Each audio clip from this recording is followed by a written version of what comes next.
الحمد للہ عدد خلقہ وزنۃ عرشہ ومداد کلماتہ والحمد للہ قدر الاقدار وکتب الآجال وکور اللیل علی النہار والحمد للہ علی اقدالہ وواسع نعمائہ نحمدہ ونشکرہ ومن کل ذنب نستغفرہ۔ ہر قسم کی حمد اللہ کے لیے ہے، اس کی مخلوقات کی تعداد کے برابر، یعنی جتنی چیزیں اس نے پیدا کی ہیں، عرش کے وزن کے برابر۔ عرش جیسا کہ آپ کو معلوم ہے کہ اس کائنات کی سب سے بڑی تخلیق ہے اللہ تعالیٰ کی، یعنی جو کچھ بھی اللہ نے پیدا کیا ہے اس میں سے عرش کو سب سے بڑا بنایا ہے، اس کے کلمات کی سیاہی کے برابر۔ ہر قسم کی حمد اللہ کے لیے ہے جس نے تقدیریں مقرر کی، ہر چیز کی زندگی کی مدت کو لکھا کہ کس نے کتنا زندہ رہنا ہے، رات کو دن پر لپیٹا۔ ہر قسم کی حمد اللہ کے لیے ہے، اس کے احسانات پر اور اس کی وسیع نعمتوں پر۔ ہم اس کی حمد بیان کرتے ہیں اور اس کا شکر ادا کرتے ہیں، اور ہر قسم کے گناہوں سے اس سے بخشش طلب کرتے ہیں، اس سے دعا کرتے ہیں کہ وہ ہمیں ہماری کوتاہیوں، ہماری غلطیوں، ہماری بھول چوک پر ہمیں معاف فرما دے۔ انسان کو زندگی میں بہت ساری چیزیں ملتی ہیں، بہت سی نعمتیں ملتی ہیں، لیکن زندگی بذات خود ایک بہت بڑی نعمت ہے۔ بلکہ جتنی بھی نعمتیں ملی ہیں ان میں سے سب سے بڑی نعمت ہے ایمان کے بعد، کیونکہ اگر ہماری زندگی ہی نہ ہو تو ہم یہ زمین، یہ آسمان، یہ ستارے، یہ سیارے، یہ درخت، یہ ہمارے گھر، یہ ہمارے بچے، یہ سب ہمارے لیے تو بے معنی ہے اگر ہم اس دنیا میں نہیں۔ تو ہم اس دنیا میں آئے ہیں اور اس زندگی اور اس روح اور اس جان اور اس جسم کے ساتھ اللہ نے ہمیں بے شمار نعمتیں عطا فرمائی ہیں، اتنی کہ جن کو ہم گن بھی نہیں سکتے۔ لیکن یہ زندگی بذات خود ایک بہت بڑی نعمت ہے۔ ہماری ایک ایک سانس بہت قیمتی ہے، ہماری زندگی کا ایک ایک لمحہ بہت ویلیوبل، بہت پریشیس ہے۔ ہماری زندگی کا ایک ایک گھنٹہ، ایک ایک دن، ایک ایک ہفتہ، ایک ایک مہینہ، ایک ایک سال بڑا ہی قیمتی ہے، کیونکہ ہر لمحہ صرف ایک دفعہ زندگی میں آتا ہے، ہر دن صرف ایک دفعہ زندگی میں آتا ہے، ہر مہینہ ایک ہی دفعہ آئے گا، ہر سال ایک ہی بار آئے گا، ہر لمحہ ہاتھوں سے پھسلتا ہوا محسوس ہوتا ہے، ہر وقت گزرتا ہوا چلا جا رہا ہے۔ اور اللہ سبحانہ تعالیٰ زمانے کی قسم کھا کے فرماتے ہیں والعصر ان الانسان لفی خسر، وقت کی قسم کہ انسان یقیناً نقصان میں ہے، یعنی ہر گزرتا ہوا لمحہ انسان لوز کر رہا ہے، انسان کھو رہا ہے، کیونکہ وہ دوبارہ نہیں آئے گا۔ ہماری دنیا کی چیزوں میں سے کوئی بھی چیز کھو جاتی ہے تو دوسری دفعہ بن جاتی ہے۔ کوئی گولڈ کی رنگ آپ کی کھو گئی تو کوئی بات نہیں، ایک اور بن جائے گی۔ اللہ نہ کرے کسی کا کوئی بچہ فوت ہو جاتا ہے، اللہ تعالیٰ اور بچہ دے دے گا۔ اگر انسان کے گھر کو یا کسی پراپرٹی کو کوئی نقصان ہو جاتا ہے، کوئی اس کے ساتھ دھوکہ فریب کر کے کچھ لوٹ کے لے جاتا ہے، کوئی بات نہیں، جب تک زندگی یا چیزیں دوبارہ بن جاتی ہیں۔ لیکن اگر خود زندگی چلی جائے تو یہ دوبارہ نہیں آتی، اس لیے ہمیں اپنی زندگی کو بہت ویلیو کرنا ہے۔ اللہ تعالیٰ قسم کھا کے زمانے کی اور وقت کی کیا فرما رہے ہیں کہ انسان خسارے میں ہے، انسان نقصان میں ہے۔ ہاں، اس نقصان سے وہ لوگ بچ سکتے ہیں جو چار کام کریں۔ سب سے پہلے ایمان لائے، الا الذین آمنوا، مگر وہ لوگ جو ایمان لائے۔ تو ایمان والے جو ہیں وہ نقصان سے بچ جاتے ہیں۔ پھر خالی ایمان بھی کافی نہیں، خالی مان جانا بھی کافی نہیں، بلکہ اس کے ساتھ ساتھ وَعَمِلُوا الصَّالِحَاتِ، نیک عمل کرنا ضروری ہے۔ اور صرف اتنا ہی کافی نہیں کہ ہم اپنی عبادت میں محو رہیں اور لوگوں کو بھول جائیں، نہیں، ہمیں دوسروں کو بھی اچھی بات بتانی ہے۔ وَتَوَاصَوْا بِالْحَقِّ وَتَوَاصَوْا بِالصَّبْرِ، اور ایک دوسرے کو صبر کی بھی تلقین کرنی ہے، کیونکہ زندگی مشکل ہے۔ اس زندگی میں بہت سی آزمائشیں ہیں، امتحان ہیں۔ اللہ سبحانہ تعالیٰ نے یہ زندگی پیدا ہی اس لیے کی تاکہ ہمارا امتحان لے کر دیکھے کہ ہم میں سے کون اچھے کام کرتا ہے۔ سورۃ الملک میں اللہ تعالیٰ فرماتے ہیں الذی خلق الموت والحیاۃ لیبلوکم ایکم احسن عملا، وہ جس نے موت اور زندگی کو بنایا تاکہ تمہارا امتحان لے کر دیکھے، تمہیں آزما کر دیکھے کہ تم میں سے کون سب سے اچھے کام کرتا ہے، احسن عمل کرتا ہے۔ لہٰذا ہر لمحہ ہمارا امتحان ہو رہا ہے کہ ہم اپنی زندگی کا ہر منٹ اچھے کام میں گزارتے ہیں یا کسی برے کام میں گزارتے ہیں، یا نہ کوئی اچھا کرتے ہیں نہ کوئی برا کرتے ہیں۔ تو ہم کر کیا رہے ہیں، یہ ہے اصل سوال۔ ہم اپنا وقت کس طرح استعمال کر رہے ہیں، کیونکہ یہ زندگی ایک امتحان ہے۔ اللہ تعالیٰ فرماتے ہیں سورۃ فاطر میں، اولم نعمرکم ما یتذکر فیہ من تذکر وجاءکم النذیر فذوقوا فما للظالمین من نصیر۔ اور کیا ہم نے تمہیں اتنی عمر نہیں دی تھی کہ اس میں جو نصیحت حاصل کرنا چاہتا حاصل کر لیتا، اور تمہارے پاس ایک خاص ڈرانے والا بھی آیا تھا۔ اس کی بعض علماء تفسیر کرتے ہیں کہ انسان کے سفید بال اس کے لیے نذیر کی حیثیت رکھتے ہیں کہ جو ہی سر میں سفید بال نظر آنے لگے تو انسان کو فکر کرنی چاہیے کہ اب دنیا سے جانے کے دن قریب آتے جا رہے ہیں۔ ویسے تو انسان جس دن پیدا ہوتا ہے اس دن سے کاؤنٹ ڈاؤن شروع ہو جاتا ہے۔ ہم کہتے ہیں بچہ ایک دن کا ہو گیا، دراصل اس نے ایک دن لوز کر لیا اپنی زندگی کا۔ 1 سال کا ہو گیا، گویا اس کا 1 سال زندگی کا چلا گیا ہے۔ اسی طرح ہر انسان کی زندگی جتنی بھی ہے بڑی ہی قیمتی ہے، لیکن خاص طور پر عمر کا پچھلا حصہ۔ نبی صلی اللہ علیہ وسلم نے فرمایا، اللہ تعالیٰ اس بندے کا عذر پورا کر دیتے، یعنی اس کے پاس پھر کوئی بہانہ نہیں رہ جاتا جسے اللہ نے 60-70 سال تک زندگی عطا فرمائی ہو۔ اللہ تعالیٰ اس کا عذر پورا کر دیتے ہیں، اس کا عذر پورا کر دیتے ہیں۔ مطلب اس کا کیا ہے کہ اگر کوئی شخص 60-70 سال جی لیتا ہے تو پھر اس کے پاس انف ٹائم ہوتا ہے کہ اس میں وہ احسن عمل کر سکے، اچھے کام کر سکے۔ اور اگر انسان بڑھاپے تک پہنچ کر بھی اپنی زندگی کے جانے کی فکر نہیں کر رہا تو دراصل وہ خسارے میں ہے۔ حقیقت یہ ہے کہ اصل زندگی جو ہے وہ آخرت کی ہے۔ یہ تو بگننگ ہے، یہ تو ابتدا ہے، لیکن اس کی ایک انتہا ہے، اور وہ ہے کہ ہر انسان اپنے عمل کے مطابق کہاں جا کے لینڈ کرتا ہے، جنت میں یا جہنم میں۔ یہ زندگی کس لیے دی گئی؟ یہ زندگی تو احسن عمل کے لیے دی گئی، وتواصوا بالحق وتواصوا بالصبر کے لیے دی گئی۔ یہ زندگی تو کچھ کرنے کے لیے دی گئی، لیکن وہ کیا چیزیں ہیں کہ جو اللہ سبحانہ وتعالی ہمارے اندر دیکھنا چاہتا ہے۔ اس لیے ہمیں اس زندگی میں اپنی صحت کی حالت میں، فرصت کی حالت میں ہمیں اپنے ان کاموں کا ضرور اہتمام کرنا چاہیے جو اللہ سبحانہ وتعالی نے ہمارے لیے مقرر کیے ہیں، کیونکہ ہم میں سے ہر ایک کی موت کا وقت مقرر ہے۔ اس سے انسان نہ ایک دن آگے ہو سکتا نہ پیچھے ہو سکتا ہے، نہ ایک گھڑی آگے نہ ایک گھڑی پیچھے۔ اور وہ جب وقت آ جاتا ہے تو کوئی انسان دنیا بھر کی تدبیریں کر لے، یہاں رہ نہیں سکتا۔ اس لیے آج جو اس وقت موقع ہمارے پاس ہے، جو وقت ہمارے پاس ہے، اس کو ہم غنیمت سمجھیں۔ نبی صلی اللہ علیہ وسلم نے ایک شخص کو نصیحت کرتے ہوئے فرمایا، 5 چیزوں کو 5 چیزوں سے پہلے غنیمت سمجھو، یعنی اس سے فائدہ اٹھا لو۔ اپنی جوانی کو بڑھاپے سے پہلے، اپنی صحت کو بیماری سے پہلے، اپنی مالداری کو فقیری سے پہلے، اپنی فراغت کو مصروفیت سے پہلے، اور زندگی کو موت سے پہلے۔ کیونکہ زندگی گئی تو یہ دنیا کا چیپٹر تو کلوز ہو گیا، پھر اس کے بعد قبر کی زندگی ہے، پھر اس کے بعد جی اٹھنا ہے دوبارہ۔ وہ حشر کا ایک دن 50,000 سال کے برابر ہے، معلوم نہیں ہمارا حساب کب وہاں ختم ہوتا ہے اور ہم آگے کی منزل اختیار کرتے ہیں۔ پھر جب حساب کتاب انسان کا ہو چکے گا اور اس کے لیے جنت بھی لکھ دی گئی ہوگی تو بھی اس کو ایک پل پار کر کے جانا ہے جس کو پل صراط کہتے ہیں۔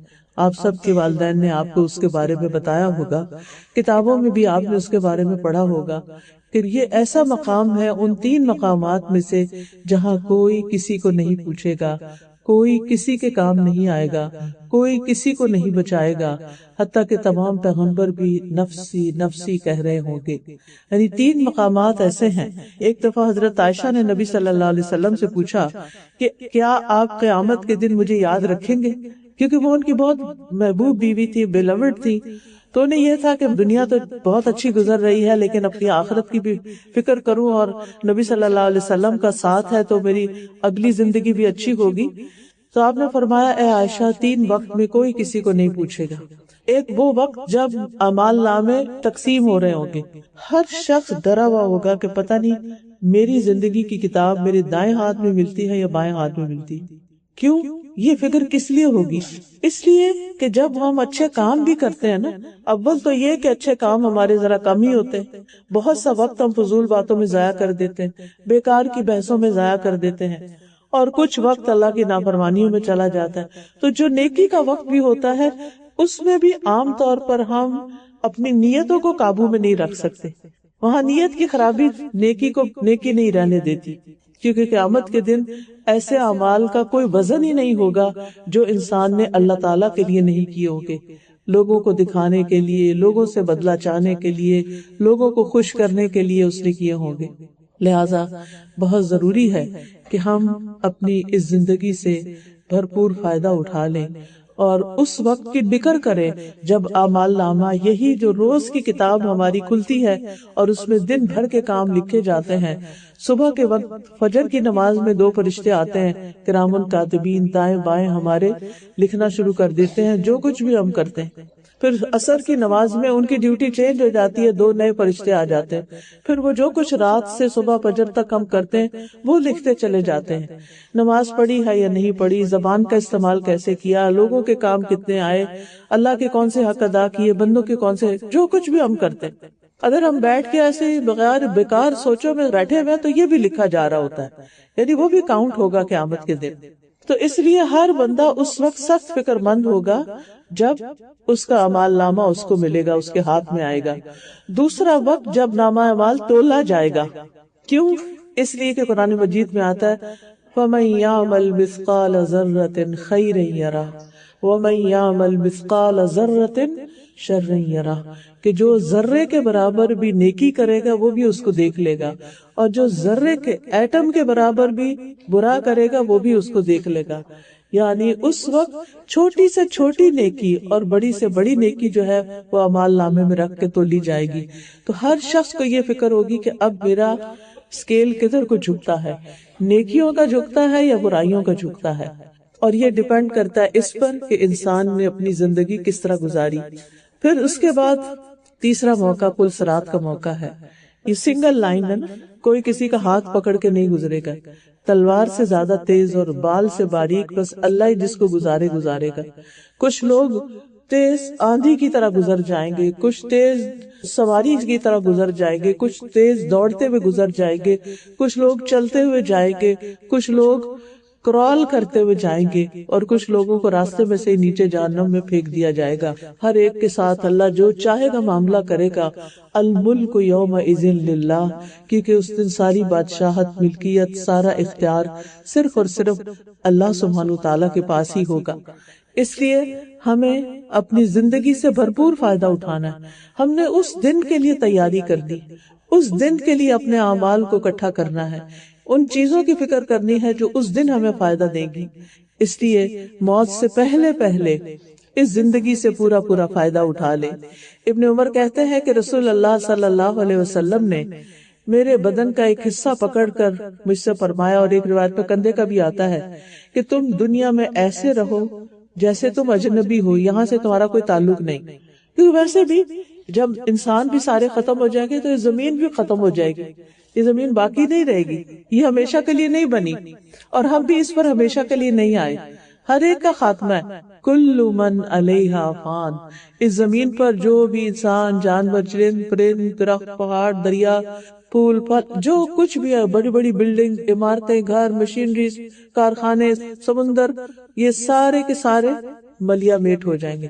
یوم تبدل الارض غیر الارض والسماوات مطویات بیمینی، جس دن زمین بدل کر کچھ سے کچھ کر دی جائے گی، میدان حشر بن جائے گا، اور ہر ایک کے لیے صرف کھڑے ہونے کی جگہ ہوگی، آرام کی جگہ نہیں ہوگی، اور آسمان اللہ سبحانہ تعالیٰ کے دائیں ہاتھ میں لپٹے ہوئے ہوں گے. اس وقت صرف اور صرف رب کی رحمت ہی ہوگی جو انسان کو بچائے، ورنہ کوئی کسی کو پوچھنے والا نہیں ہوگا. اس لیے اس دن کے لیے ہمیں تیاری کرنی ہے. آپ نے فرمایا تم اس طرح زندگی گزارو جیسے کہ تم اجنبی ہو یا کسی راہ کو عبور کرنے والے ہو، اور خود کو قبر والوں میں شمار کیا کرو۔ سوچا کرو کہ ہم پہنچ گئے ہیں وہاں، یعنی ہم امیجن کرے رات کو سوتے ہوئے یا کسی وقت بھی اپنے ٹائم پر، کیونکہ ہم سب کو ٹائم دیتے ہیں لیکن اپنے آپ کو ٹائم نہیں دیتے۔ اکیلے بیٹھ کر بھی ہم یا تو موبائل کھول لیتے ہیں یا کسی سے باتیں کرنے لگتے ہیں، یعنی اکیلے تو ہمارا دل ہی نہیں لگتا نا، تو اس لیے ہم اپنے آپ کو ٹائم نہیں دیتے۔ جب اپنے آپ میں ہم اکیلے ہوں، سوچئے وہ کون سا آج کے دن میں ایک گھنٹہ ایسا گزرا ہے کہ جس میں آپ نے کوئی آواز نہیں سنی، کسی سے بات نہیں کی، کوئی آپ کو باتوں میں ٹرپ کرنے والا نہیں تھا، آپ نے خاموشی کے ساتھ اپنے حالات پہ غور کیا، اپنی قبر کے بارے میں سوچا اور اپنے آپ کو وہاں لیٹا ہوا پایا۔ آپ سوچئے کہ انسان کانپ اٹھتا ہے جب یہ سوچتا ہے کہ ایک دن مجھے اس اندھیری کوٹھڑی میں جا کے رہنا ہے اور وہاں میرے ساتھ کسی نے بھی نہیں ہونا۔ دنیا میں ہم اکیلے ہوتے ہیں تو ہم بور ہو جاتے ہیں، ہم اداس ہو جاتے ہیں جن سے ہم محبت کرتے ہیں، لیکن وہاں پر تو کوئی بھی ساتھ نہیں ہوگا۔ پیارے سے پیارا انسان بھی جو ہمارے لیے بعد میں کتنا بھی روئے ساتھ نہیں آتا، اور آئے بھی تو ہمارے لیے کچھ کر نہیں سکتا۔ تو اس لیے آپ نے فرمایا کہ خود کو قبر والوں میں شمار کرو، یعنی امیجن کرو کہ تم قبرستان میں رہتے ہو۔ مجاہد کہتے ہیں کہ پھر ابن عمر نے مجھ سے فرمایا، اگر صبح ہو جائے تو شام کا بھروسہ نہ کرو، اور اگر شام ہو جائے تو صبح کا انتظار نہ کرو۔ بیماری آنے سے پہلے صحت سے، موت آنے سے پہلے اپنی زندگی سے فائدہ اٹھا لو، کیونکہ اے عبداللہ تمہیں نہیں پتا کل تمہارا نام کہاں ہوگا، یعنی مردوں میں ہوگا یا زندوں میں ہوگا، یعنی کل تمہیں کیا کہیں گے کہ عبداللہ، یا کہیں گے کہ وہ جو فلاں میت فوت ہو گیا۔ پھر آپ دیکھیے کہ قیامت کے دن ہم سے ہماری نعمتوں کا بھی سوال ہوگا کہ ان نعمتوں کو ہم نے کیسے استعمال کیا۔ رسول اللہ صلی اللہ علیہ وسلم نے فرمایا، قیامت کے دن کسی شخص کے قدم اس وقت تک ہٹ نہ سکیں گے، یعنی وہاں سے وہ ادھر ادھر رائٹ لیفٹ نہیں ہو سکے گا، یہاں تک کہ اس سے اس کی عمر کے بارے میں سوال ہوگا کہ اپنی عمر کس چیز میں گزاری، کیا تمہاری ہابیز تھی، کیا تمہارے مشغلے تھے، کیا تمہاری دلچسپیاں تھی، تمہارے دن رات کہاں گزرتے تھے۔ پھر یہ سوال ہوگا کہ اپنے حاصل کردہ علم پر عمل کتنا کیا، اور پھر مال کے بارے میں کہ کہاں سے کمایا اور کہاں خرچ کیا، لیا کہاں سے اور دیا کہاں، اور اپنے جسم کو کس چیز میں گلایا، یعنی تمہاری جوانی کس کام میں گزری، تمہارے دن رات کس چیز میں گزرے، تم کس چیز میں تھکتے رہے، تم کیا کیا کرتے رہے، اور اس میں تمہاری مصروفیت کیا رہی۔ اب دیکھیے کہ دنیا میں تو یہ ہوتا ہے کہ جب انسان کوئی جاب کرتا ہے، کام کرتا ہے، پھر اس کے بعد ایک ریٹائرمنٹ کی عمر آتی ہے، اس سے پھر آرام کرتا ہے اور پھر دنیا سے رخصت ہوتا ہے۔ لیکن مرنے کے بعد جب قبر میں جائے گا تو آرام جب ہی ہو سکے گا، یعنی دنیا سے ریٹائرمنٹ کا وہ وقت ہے جو مرنے کے بعد انسان کو قبر میں ملے گا۔ تو جو لوگ اپنی زندگی میں پروڈکٹیو ہوتے ہیں، اپنے ہر دن کو صحیح سے استعمال کرتے ہیں اور اپنی جاب پر ایک ایک دن بہت اچھے طریقے سے گزارتے ہیں، ان کی ریٹائرمنٹ بھی اچھی ہوتی ہے اور بعد میں ان کی زندگی بڑھاپے کی بھی اچھی گزرتی ہے۔ لیکن جنہوں نے اپنی جوانی کو ضائع کر دیا ہو اور اس میں کوئی کام نہ کیا ہو تو پھر ان کے لیے آنے والا ہر دن مشکل ہوتا ہے۔ اسی طرح جس نے اپنی زندگی میں اپنی آخرت کے لیے کچھ نہیں کمایا تو پھر اس کے لیے آگے کی زندگی مشکل سے مشکل ہے۔ تو بات یہ ہے کہ اللہ تعالیٰ نے ہر ایک سے سوال کرنا ہے۔ نبی صلی اللہ علیہ وسلم نے فرمایا، کلکم راعٍ وکلکم مسئول عن رعیتہ، تم میں سے ہر شخص نگران ہے اور اس سے اس کی رعیت کے بارے میں، یعنی جو اس کے ماتحت ہے ان کے بارے میں بھی پوچھا جائے گا، حتیٰ کہ عورت سے بھی پوچھا جائے گا، اس کے بچوں کے بارے میں، اس کے گھر والوں کے بارے میں۔ لہٰذا آج ہمارے پاس عمل کا وقت ہے اور کل حساب کا وقت ہے۔ آج ہمارے پاس وقت ہے کہ ہم اپنی آخرت کے لیے کچھ کما لیں، کیونکہ کل پکار آئے گی، اللہ تعالیٰ فرمائیں گے، کلوا واشربوا ہنیئا بما اسلفتم فی الایام الخالیہ، کھاؤ اور پیو مزے سے۔ کیسے؟ کیوں؟ ان اعمال کے بدلے میں جو تم نے گزشتہ دنوں میں کیے، تم نے اپنے پاسٹ میں جو کام کیے، جو محنت کی، اس کے بدلے میں آج جنت میں کھاؤ پیو مزے کرو۔ لیکن اگر دنیا میں ہم نے کچھ کیا ہی نہیں، اپنی آخرت کے لیے کوئی تیاری نہیں کی، تو پھر وہاں کیا آواز آئے گی کہ کن اعمال کے بدلے میں؟ جھوٹ کے بدلے میں، چغلی کے بدلے میں، غیبت کے بدلے میں، بدتمیزی اور بد اخلاقی کے بدلے میں؟ ان چیزوں کا بدلہ کیا ہوگا؟ جو عام طور پر شکایات گھروں سے ملتی رہتی ہیں کہ بعض ہسبینڈز ابیوسو ہوتے ہیں اور بعض وائفز جو ہوتی ہیں وہ بدتمیزی اور بد اخلاقی کرتی ہیں، بعض بچے جو ہیں ماں باپ کی ایک نہیں سنتے، اور بعض ماں باپ اپنے بچوں کو صرف ڈانٹ ڈپٹ کے ہی زندگی گزار رہے ہیں۔ آج ہی ایک بچی نے مجھے میسج کیا کہ دوست کا مسئلہ وہ بتا رہی تھی کہ اس کی زندگی میں کوئی پل چین کا نہیں، کیونکہ ہر بندہ ایک دوسرے سے نفرت کرتا ہے، ہر بندہ دوسرے سے بیزار ہے، ہر بندہ دوسرے کے ساتھ لڑائی کرنے کو تیار ہے، نہ بچے بڑوں کا ادب کرتے ہیں، نہ بڑے بچوں پہ رحمت شفقت کرتے ہیں۔ تو آپ سوچئے کہ پتہ نہیں ایسے کتنے گھرانے ہوں گے کہ جہاں پر ہر کوئی ایک دوسرے کے لیے مصیبت بنا ہوا ہے، عذاب بنا ہوا ہے۔ یہ سارا کچھ اب لکھا جا رہا ہے کہ ہم دوسروں کے لیے خوشی کا باعث ہے یا دوسروں کے لیے تکلیف کا باعث ہے، ہم دوسروں کو آگے بڑھانے کا باعث ہے یا دوسروں کو پیچھے دھکیلنے کا باعث ہے۔ قیامت کے دن ہر انسان کی حسرت ہوگی کہ کاش وہ اپنی زندگی سے کچھ کر کے آیا ہوتا۔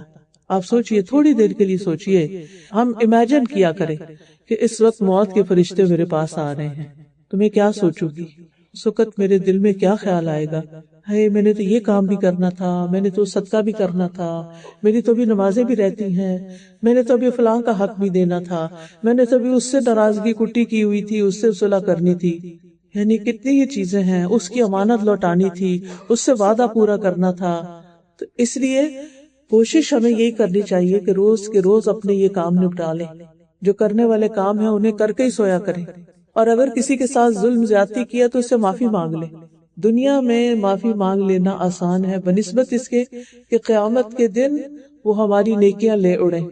قیامت کے دن انسان کی حسرت کیا ہوگی؟ وَجِیءَ یَوْمَئِذٍ بِجَہَنَّمَ یَوْمَئِذٍ یَتَذَکَّرُ الْإِنسَانُ وَأَنَّىٰ لَهُ الذِّکْرَىٰ یَقُولُ یَا لَیْتَنِی قَدَّمْتُ لِحَیَاتِی۔ اور جہنم اس دن سامنے لے آئی جائے گی۔ اس دن انسان نصیحت تو قبول کر لے گا، اب اس کو سمجھ آ جائے گی، مگر اس وقت اسے نصیحت سے کیا حاصل ہوگا؟ اس وقت سمجھنے کا کیا فائدہ؟ کہے گا کاش میں نے اپنی اس زندگی کے لیے کچھ آگے بھیجا ہوتا، کاش میں نے مرنے کے بعد کی زندگی کے لیے کچھ تیاری کی ہوتی۔ اور سورۃ فاطر میں آتا ہے لوگ جو جہنم میں جائیں گے وہ کہیں کہ ربنا اخرجنا، اللہ ہمیں اس جہنم سے باہر نکال، نعمل صالحا غیر الذی کننا نعمل، کہ ہم نیک عمل کریں اس کے خلاف جو ہم پہلے کرتے رہے۔ اب ہمیں سمجھ آ گئی ہے، اب ہمیں نصیحت مل گئی ہے، اب ہمیں دوبارہ دنیا میں بھیجیے کہ ہم اچھے کام کریں۔ لیکن کیا کسی کو واپس بھیجا جائے گا؟ کسی کی چیخ پکار سن کے اللہ تعالیٰ اس کو واپس بھیجنے کا فیصلہ کرے، اچھا چلو ایک چانس تمہیں اور۔ Dear sisters, it's only one chance, بس اگر اس میں ہم نے کچھ نہیں کیا نا تو یہ چانس دوبارہ نہیں ملنے والا، اور پھر انسان کے ساتھ صرف حسرتیں ہی حسرتیں، ریگریٹس اور ریگریٹس ہی رہ جائیں گے۔ اسی لیے اللہ سبحانہ وتعالیٰ فرماتے ہیں وَأَنِيبُوا إِلَىٰ رَبِّكُمْ وَأَسْلِمُوا لَهُ مِن قَبْلِ أَن يَأْتِيَكُمُ الْعَذَابُ ثُمَّ لَا تُنصَرُونَ وَاتَّبِعُوا أَحْسَنَ مَا أُنزِلَ إِلَيْكُم مِّن رَّبِّكُم مِّن قَبْلِ أَن يَأْتِيَكُمُ الْعَذَابُ بَغْتَةً وَأَنتُمْ لَا تَشْعُرُونَ ان تقول نفس یا حسرتا علی ما فرطت فی جنب اللہ وان کنت لمن الساخرین او تقول لو ان اللہ ہدانی لکنت من المتقین او تقول حین ترى العذاب لو ان لی کرۃ فاکون من المحسنین۔ یہ سورۃ زمر کی آیات ہیں۔ اور اپنے رب کی طرف پلٹ آؤ، اپنے رب سے دل لگا لو، اپنے رب کو سہارا بنا لو، اپنے رب کے اوپر توکل کرو، اپنے رب سے سب سے زیادہ محبت کرو، اپنے رب کو سب سے زیادہ یاد کرو، اپنے رب کو سب سے زیادہ راضی کرو اور اس کے فرما بردار بن جاؤ، اس سے پہلے کہ تم پر عذاب آ جائے۔ پھر تمہاری مدد نہیں کی جائے گی، اور اس سب سے اچھی بات کی پیروی کرو جو تمہارے رب کی طرف سے تمہاری طرف نازل کی گئی، اس سے پہلے کہ اچانک تم پر عذاب آ جائے اور تم سوچتے بھی نہ ہو، تمہارے وہم و گمان بھی نہ ہو، اور اچانک کوئی بلا ٹوٹ پڑے۔ کسی کو کووڈ کے آنے کا پتا تھا؟ کتنی مشکل دیکھی لوگوں نے، اتنے ان کے پیارے پیارے لوگ دنیا سے چلے گئے، ان کے ہاتھوں سے نکل گئے، کچھ بھی نہیں کر سکے۔ کس وقت کون سا طوفان آ جائے، کون سی مشکل آ جائے، ہمیں کسی کو نہیں پتا۔ تو اس سے پہلے کہ وہ دن آ جائے ہمیں اپنے لیے کچھ کر کے رکھنا ہے۔ پھر فرمایا ایسا نہ ہو کہ کوئی شخص کہے ہائے افسوس اس کوتاہی پر جو میں نے اللہ کی جناب میں کی، یعنی اللہ کی عبادت ڈھنگ سے نہیں کی، اول تو ہم نمازیں ڈھنگ سے پڑھتے نہیں ہیں، لیٹ پڑھتے ہیں، پھر پوری طرح اس کے فرائض اور اس کی جو شرائط ہے وہ پوری نہیں کرتے، نماز کا طریقہ ابھی تک ہم نے پورا نہیں سیکھا، کوئی لمبی صورتیں ہم نے نہیں یاد کی کہ جو ہم نماز میں پڑھ سکے، اور خشوع و خضوع تو بس اللہ ہی حافظ ہے سب کا، کہ نماز کے مصلی پہ کھڑے ہوتے ہیں تو ہوش ہی نہیں رہتی کتنی رکعتیں پڑھی ہیں، کھڑے اللہ کے سامنے اور باتیں دنیا بھر کی ہمارے ذہن میں ہوتی، کوشش کے باوجود ہم اس میں کامیاب نہیں ہو پاتے۔ ہم سب کو اپنے حالت کا پتہ ہے، جبکہ قرآن مجید میں آتا ہے قد افلح المؤمنون الذین هم فی صلاتهم خاشعون، کہ یقیناً فلاح پا گئے وہ مومن جو اپنی نمازوں میں خشوع اختیار کرتے ہیں، اللہ سے ڈرتے ہیں۔ پھر فرمایا افسوس اس کوتاہی پر جو میں نے اللہ کی جناب میں کی، اور بے شک میں تو مذاق کرنے والوں میں سے تھا۔ یا کہے کہ اگر واقعی اللہ مجھے ہدایت دیتا تو میں بھی ضرور متقین میں سے ہو جاتا، یا کہے جب وہ عذاب دیکھے کہ کاش واقعی میرے لیے ایک بار واپس جانا ہو تو میں بھی نیک عمل کرنے والوں میں شامل ہو جاؤں۔ تو ابھی تو ہمارے پاس وقت ہے، لیکن وہاں جانے کے بعد واپسی نہیں ہوگی کہ ہم کوئی نیک عمل کر سکیں۔ اس لیے بہت ضروری ہے کہ ہم اپنے وقت کا بہترین استعمال سیکھیں۔ تو سب سے پہلی چیز ہے کہ ہم اللہ کے حقوق کو صحیح طور پر ادا کرنا سیکھیں، اپنی عبادات کی ادائیگی کو درست کریں۔ مومن کا ہر وقت اللہ کی اطاعت میں جو گزرتا ہے وہ اس کا عبادت کا وقت ہوتا ہے۔ قرآن مجید میں آتا ہے قل ان صلاتی ونسکی ومحیای ومماتی للہ رب العالمین لا شریک لہ وبذلک امرت وانا اول المسلمین۔ کہہ دیجئے بے شک میری نماز اور میری قربانی، میری زندگی اور میری موت اللہ کے لیے، جو رب ہے سارے جہانوں کا، اس کا کوئی شریک نہیں، اور مجھے حکم دیا گیا ہے کہ میں حکم ماننے والوں میں سب سے پہلا ہوں۔ دوسروں کا انتظار نہ کرے، سب سے پہلے خود اللہ کی اطاعت کر لے۔ تو مومن کی نماز اور قربانی، زندگی اور موت سب اللہ کے لیے ہوتا ہے، وہ اللہ کے لیے جیتا ہے، اللہ کے لیے مرتا ہے، اللہ کو راضی کرنے کی کوشش میں لگا رہتا ہے، ہر وہ کام کرنے کو تیار ہو جاتا ہے جس کے بارے میں اس کو پتا چلتا ہے کہ اللہ اس سے راضی ہے۔ چھوٹی سی مثال دیتی ہوں، بندہ جب پانی پیتا ہے تو ایک گھونٹ بھی پیتا ہے اور کہتا ہے الحمدللہ، اللہ اس بندے سے راضی ہو جاتا ہے۔ لیکن کتنی دفعہ ہم پانی پی جاتے ہیں بغیر سوچے سمجھے باتیں کرتے ہوئے، اور بعد میں الحمدللہ کہنا بھول جاتے ہیں، حالانکہ اگر ہم اس کی پابندی کرنا شروع کر دیں تو ہمارا یہ چھوٹا سا عمل بھی اللہ کو راضی کرنے والا ہو جائے گا۔ یہ بھی وقت کا بہترین استعمال ہے، یہ بھی اپنی زندگی کی قدر کرنا ہے۔ پھر آپ دیکھیے کہ ہمیں اپنے فرائض سے غافل نہیں ہونا۔ قرآن مجید میں اللہ تعالیٰ ان لوگوں کی تعریف بیان کرتے ہیں، رجال لا تلہیہم تجارت ولا بیع عن ذکر اللہ واقام الصلاۃ وایتاء الزکاۃ یخافون یوما تتقلب فیہ القلوب والابصار۔ وہ لوگ جنہیں اللہ کے ذکر سے اور نماز قائم کرنے اور زکوٰۃ دینے سے نہ کوئی تجارت غافل کرتی ہے، نہ کوئی خرید و فروخت غافل کرتی ہے، یعنی وہ ہر حال میں اپنی نماز ادا کرتے ہیں، وہ بزنس کر رہے ہوں، وہ جاب پر ہوں، وہ سفر کر رہے ہوں، وہ سوئے ہوئے ہوں، وہ فوراً اٹھ جاتے ہیں کیونکہ ان کی نماز کا وقت آ گیا ہے۔ وہ اس دن سے ڈرتے ہیں جس میں دل اور آنکھیں الٹ جائیں گی، یعنی وہ اپنی نمازوں کی فکر کیوں کرتے ہیں؟ وہ یہ نہیں کہ غافل ہو کے سوئے رہتے ہیں اور صبح 7 بجے کا الارم لگاتے ہیں اور نماز کے وقت اٹھتے ہی نہیں ہیں، کیونکہ وہ ڈرتے ہیں کہ وہ دن آئے گا جب ہماری نمازوں کا حساب ہوگا، اور آپ کو معلوم ہی ہے کہ سب سے پہلا حساب تو نماز کے بارے میں ہوگا۔ اللہ تعالیٰ فرماتے ہیں قُل لِعِبَادِيَ الَّذِينَ آمَنُوا، میرے ان بندوں سے جو ایمان لا چکے ہیں کہہ دیجئے یقیموا الصلاۃ، کہ وہ نماز قائم کیا کریں، وَيُنْفِقُوا مِمَّا رَزَقْنَاهُمْ سِرًّا وَعَلَانِيَةً، اور اس میں سے جو ہم نے انہیں دیا ہے کھلے اور چھپے خرچ کیا کریں۔ یعنی بعض چیزیں ایسی ہوتی کہ آپ کسی کو دیتے اس کو پتا چل جاتا کہ آپ نے اس کو دیا، لیکن بعض اوقات آپ اس طریقے سے دیتے کہ لینے والے کو پتہ ہی نہیں ہوتا کہ کس نے دیا، اور صرف آپ کے رب کو پتا ہوتا ہے، تو رب ایسے صدقے سے راضی ہو جاتا ہے۔ خفیہ صدقہ جو ہوتا ہے، چھپا کے صدقہ، وہ اللہ کے غضب کو ٹھٹا کرتا ہے، اللہ کی ناراضگی کو دور کرتا ہے۔ یعنی اگر آپ کو کبھی دل میں یہ خیال آئے نا کہ میرا خیال ہے اللہ تعالیٰ مجھ سے راضی نہیں، یا ڈر لگے، تو خوب چھپ کے صدقہ کیا کرے کہ لینے والے کو بھی نہ پتا ہو کہ وہ چیز آپ کی طرف سے ہے۔ آپ کسی مسجد میں جاتے ہیں، چپکے سے اس کے ڈبے میں کچھ ڈال دیں، اب کسی کو کیا پتا آپ نے کیا ڈالا۔ اسی طرح آپ دیکھیں کہ اسلاف کے ہاں یہ عادات پائی جاتی تھی کہ رات کے اندھیرے میں نکلتے تھے صدقہ خیرات کرنے کے لیے، اس زمانے میں اسٹریٹ لائٹس تو نہیں ہوتی تھی، تو کسی کو پتہ نہیں چلتا تھا، لوگوں کے دروازے پہ چیزیں چھوڑ کے آ جاتے تھے اور دینے والے کا نہیں پتا ہوتا تھا کہ کس نے دیا، کون دے کر کیا، کیونکہ انہیں لوگوں سے شکریہ اور جزا نہیں چاہیے ہوتی تھی۔ قرآن مجید میں بھی آتا ہے کہ وَيُطْعِمُونَ الطَّعَامَ عَلَى حُبِّهِ مِسْكِينًا وَيَتِيمًا وَأَسِيرًا إِنَّمَا نُطْعِمُكُمْ لِوَجْهِ اللَّهِ لَا نُرِيدُ مِنْكُمْ جَزَاءً وَلَا شُكُورًا۔ وہ اللہ کی محبت میں کھلاتے ہیں مسکینوں کو، یتیموں کو، قیدیوں کو، اور وہ کیا کہتے ہیں، ہم تمہیں صرف اللہ کے چہرے کی خاطر کھلا رہے ہیں کہ آخرت میں ہمیں اللہ کا دیدار نصیب ہو جائے، ہم تم سے کوئی بدلہ ہی نہیں چاہتے، کوئی شکریہ بھی نہیں چاہتے۔ کتنی دفعہ ہم نے اس طرح کسی کو کھانا کھلایا کہ ہم شکریہ کا انتظار ہی نہ کریں، ہم کبھی توقع ہی نہ رکھیں، ہم کبھی گلہ ہی نہ کریں کہ میں نے تمہارے لیے اتنا کیا، تم نے تو کبھی جھوٹے منہ بھی شکریہ ادا نہیں کیا۔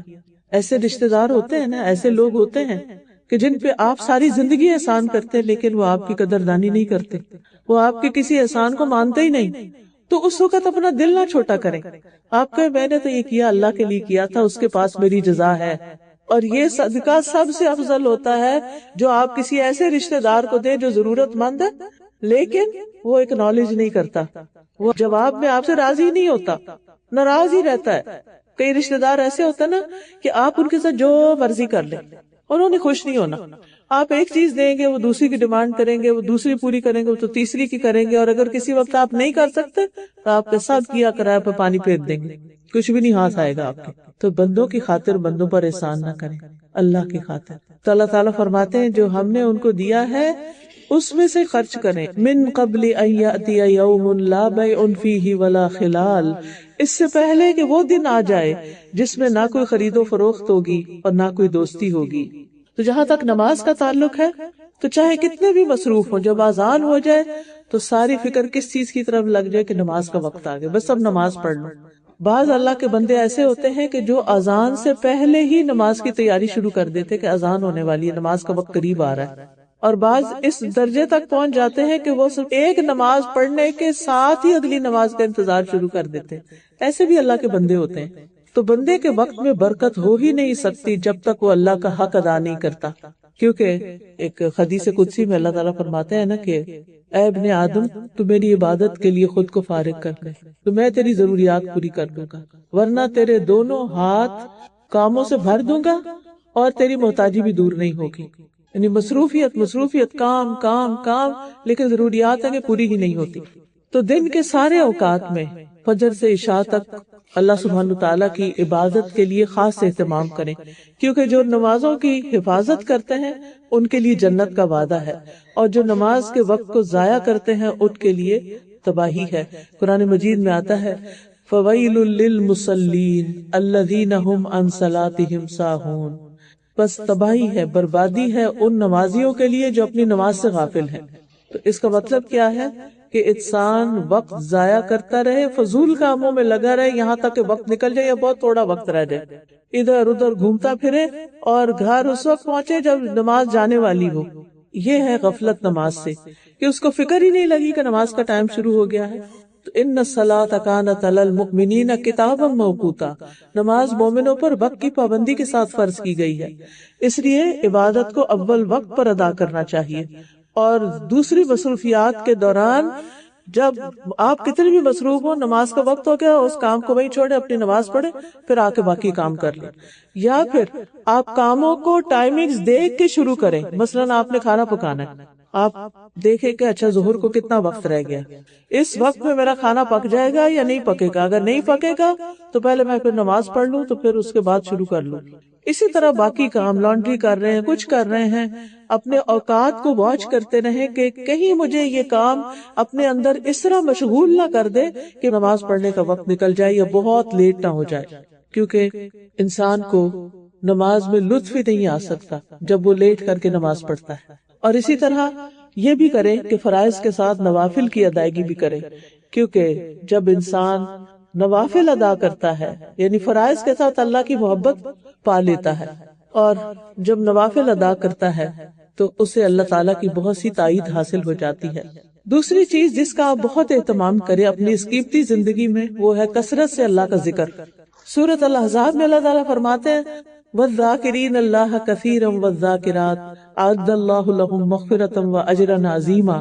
کثرت سے اللہ کا ذکر کرنے والے مرد اور عورتیں اللہ نے ان کے لیے بخشش کا وعدہ کر رکھا ہے اور بہت بڑا اجر تیار کر رکھا ہے. یہ کثرت سے ذکر، ایک ہوتا ہے کبھی کبھار ذکر اور ایک ہوتا ہے کثرت سے ذکر. اور وہ کیا ہے؟ ہر حال میں اللہ کا ذکر، کھڑے بیٹھے لیٹے، جیسے سورۃ آل عمران میں آتا ہے الذین یذکرون اللہ قیاما وقعودا وعلی جنوبہم. وہ لوگ جو اللہ کا ذکر کرتے ہیں کھڑے ہو کر بھی، لیٹ کر بھی، بیٹھ کر بھی. کیونکہ کچھ لوگ کہتے ہیں کہ اچھا صرف بیٹھ کے یا قبلے کی طرف منہ کر کے پھر ہی کوئی ذکر ہوگا یا وضو کر کے. نہیں، ذکر کے لیے، خالی ذکر کے لیے آپ کو نہ وضو کی شرط ہے اور نہ ہی قبلے کی شرط ہے اور نہ ہی کوئی بیٹھنے کی شرط ہے. آپ لیٹے ہوں، آپ سونے کی تیاری کر رہے ہوں، آپ کچھ بھی کر رہے ہوں، آپ اللہ کا ذکر کر سکتے ہیں. ہر وقت اپنی زبان کو اللہ کے ذکر سے تر رکھے. اور اگر بعض جگہ ایسی ہوتی ہے نا کہ آپ جیسے میں آپ بول رہی ہوں تو اب میں کیا کر سکتی ہوں کہ میرا دل اللہ کی طرف ہی رہے، یعنی دل کے خیالات، دل کے احساسات اللہ کے ساتھ جڑے رہیں. پھر آپ دیکھیے کہ صبح شام اللہ کا ذکر کرنا چاہیے، صبح شام کی دعائیں. اس میں کتاب ہوگی وَإِيَّاكَ نَسْتَعِينُ. یہ کتاب ہے جو آپ میں سے ہر ایک کے گھر میں ہونی چاہیے، بلکہ گھر کے ہر فرد کے پاس اپنی اپنی الگ الگ ہونی چاہیے. کیونکہ اس میں صبح شام کے اذکار بھی ہیں، اس میں جادو جنات سے بچنے کی دعائیں بھی ہیں، اس میں بیماری سے شفا کی دعائیں بھی ہیں، اس میں وسوسوں کا علاج بھی ہے. وہ بھی بتایا گیا کہ دل کے اندر جو برے برے خیالات آتے ہیں، نیگیٹیوٹی آتی ہے، اس کا حل بھی بتایا گیا. اسی طرح سفر کی دعائیں ہیں.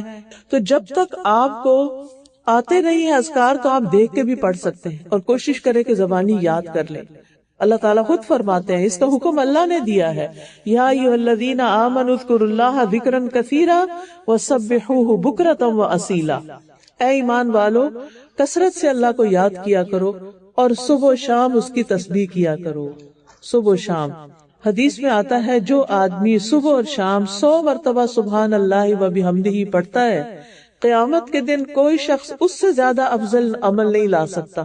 یعنی جو پابندی سے یہ کام کرتا ہے، سورج نکلنے سے پہلے 100 دفعہ تسبیح سبحان اللہ و بحمدہ، اور غروب ہونے سے پہلے عصر کی نماز کے بعد سبحان اللہ و بحمدہ 100 دفعہ. فرمایا سوائے اس کے کہ جس نے اس کے برابر یا اس سے زیادہ پڑھا. پھر اس کے بعد ایک اور کام بھی کیا کیجیے، اور وہ ہے نماز کے بعد اللہ کا ذکر کرنا. کچھ لوگ بس سلام پھیرتے ہی ایک سلام تو پورا پھیر رہے تھے، دوسرا آدھے میں ہوتا کہ پاؤں اٹھ جاتے ہیں ان کے مصلی سے. یہ سخت نقصان دہ بات ہے، کیونکہ انسان جب بیٹھ کے تسبیح کرتا ہے 33 بار سبحان اللہ، 33 بار الحمدللہ، 33 بار اللہ اکبر، اور 100 کا عدد پورا کرنے کے لیے لا الہ الا اللہ وحدہ لا شریک لہ لہ الملک و لہ الحمد وہو علی کل شیء قدیر، تو ایسے شخص کے سارے گناہ معاف ہو جاتے ہیں. آپ دیکھ لیجئے، ٹائم نوٹ کر لیجئے، اب 2 منٹ سے زیادہ نہیں لگے. اگر 2 منٹ میں ہم اپنے گناہ معاف کرا سکتے ہیں تو ہمیں کیا مشکل ہے کہ ہم نماز کے بعد نہ بیٹھیں مصلی پر. پھر آپ دیکھیں جتنی دیر آپ وضو سے بیٹھے رہتے مصلی پر، اتنی دیر فرشتہ مقرر ہو جاتا ہے جو آپ کے لیے دعا کرنا شروع کر دیتا ہے. اللہ اس کو بخش دے، اللہ اس پہ رحم فرما، اللہ اس کو بخش دے، اللہ اس کو رحم فرما. اس لیے جائے نمازوں سے لگیے، مصلی سے لگیے، جہاں نمازوں سے محبت کیجیے، وہاں پر بیٹھنا سیکھیے اور نماز کے بعد ذکر کرنا سیکھیے. پھر رات کو سوتے وقت بستر میں جا کے نبی صلی اللہ علیہ وسلم نے فرمایا جو آدمی اپنے بستر پہ آئے لیکن اللہ کا ذکر نہ کرے، وہ بھی اس کے لیے باعث حسرت ہوگا. آج کل کیا ہے، لوگ سونے کے لیے پہلے ٹی وی لگا لیا کرتے تھے، جب نیند آ جاتی تھی ٹی وی بند کر کے بس سو جاتے تھے بغیر اللہ کا نام لیے. اب ایک اور آفت ہے، ہاتھوں میں موبائل ہیں. بعض اوقات میاں بیوی ایک دوسرے سے بات نہیں کر رہے ہوتے، دونوں اپنے اپنے موبائل لے کے بیٹھے ہوئے ہیں، اور جب نیند آتی ہے تو موبائل رکھ کے سو جاتے ہیں، یا بعض اوقات وہ ادھر ہی لڑک جاتا ہے اور بغیر اللہ کا ذکر کیے سو جاتے ہیں. وہ بستر بھی انسان کے لیے، وہ سونا بھی انسان کے لیے حسرت کا باعث ہوگا کہ جس میں انسان اپنے بستر پہ گیا اور اس نے اللہ کا ذکر نہیں کیا. ابن مسعود کہتے ہیں اللہ کا ذکر کرتے وقت نیند کا آنا شیطان کی طرف سے ہے. اگر تم چاہو تو تجربہ کر کے دیکھ لو، جب تم میں سے کوئی سونے کا ارادہ کرے تو اللہ کا ذکر کر لے، ذکر کرتے کرتے اس کو نیند آ جائے گی. آپ تجربہ کیجیے، پتہ ہی نہیں چلتا کس وقت سو گئے، کب آنکھ بند ہو گئی. پھر ہے اپنی زندگی کو قیمتی بنانے کے لیے، لمحے لمحے سے فائدہ اٹھانے کے لیے انتظار کے اوقات میں بھی اللہ کا ذکر کرنا. مثلا آپ لائن میں کھڑے ہیں، آپ تسبیح پڑھنا شروع کر دیں، درود پڑھنا شروع کر دیں، آیت کریمہ پڑھ لیں، استغفار پڑھ لیں، لا حول ولا قوت الا باللہ پڑھ لیں. آپ اپنے اوقات کو ضائع نہ جانے دیں. آپ ڈرائیو کر رہے ہیں، آپ کے ہاتھ ڈرائیو کر رہے ہیں، لیکن آپ کی زبان تو کچھ نہیں کر رہی نا، تو زبان سے ذکر کرنا شروع کر دیں. آپ کلینک گئے ہیں، ہاسپٹل گئے ہیں، ادھر ادھر پریشان ہونے کی بجائے، انتظار کرنے کی بجائے آپ اللہ کا ذکر شروع کر دیں. آپ ٹیکسی یا بس کے انتظار میں ہیں، کھانا پکا رہے ہیں، گھر کا کام کاج کر رہے ہیں، زبان آپ کی خالی ہے، آپ اللہ کا ذکر کرتے رہیں. رسول اللہ صلی اللہ علیہ وسلم نے فرمایا جو لوگ کسی جگہ پر مجلس کریں لیکن اس میں اللہ کا ذکر نہ کریں، جیسے دعوتیں پارٹیاں ہوتی ہیں، اور یوں ہی اٹھ کھڑے ہوں، وہ ان کے لیے قیامت کے دن حسرت کا باعث ہوگی. انسان ریگریٹ کرے گا کہ کاش میں اس جگہ پر نہ ہوتا جہاں میں اللہ کو یاد کیے بغیر نکل گیا. اور آج کل آپ دیکھیں کہ کیا ٹرینڈ ہے، کیا مہندیوں پارٹیوں میں ہم اللہ کو یاد کر رہے ہوتے ہیں. ہماری شادیوں میں کتنا لاؤڈ میوزک ہوتا ہے، کیا اس وقت کوئی اللہ کو یاد کر رہا ہوتا ہے؟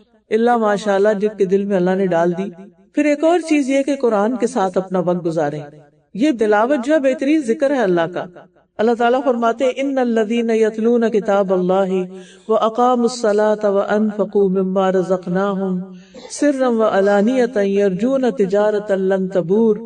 بے شک جو لوگ اللہ کی کتاب پڑھتے ہیں اور انہوں نے نماز قائم کی اور جو کچھ ہم نے انہیں دیا اس میں سے انہوں نے پوشیدہ اور ظاہر خرچ کیا، وہ ایسی تجارت کی امید رکھتے ہیں جو کبھی برباد نہ ہوگی. اس میں نمبر 1 کیا آتی ہے کہ تلاوت قرآن. اور تلاوت عربی میں سمجھ کے پڑھنے کو کہتے ہیں. ہم اردو میں تو تلاوت کہتے ہیں نا عربک ریڈنگ کو، عربی میں سمجھ کے پڑھنا تلاوت کہلاتا ہے. اس لیے قرآن کو سمجھ کر پڑھیں، اس کی تلاوت بھی کریں یعنی ریسیٹیشن بھی کریں، اس کو سیکھیں بھی، اس کو سکھائیں بھی، کیونکہ آپ کا شمار پھر بہترین لوگوں میں ہو جائے گا. یعنی یا قرآن سیکھنے والے بن جائیں یا قرآن سکھانے والے بن جائیں. اگر آپ کی تجوید میں غلطیاں ہیں، تجوید سیکھنا شروع کر دیں. آپ نے حفظ نہیں کیا ہوا، صورتیں بڑی حفظ کرنی شروع کر دیں.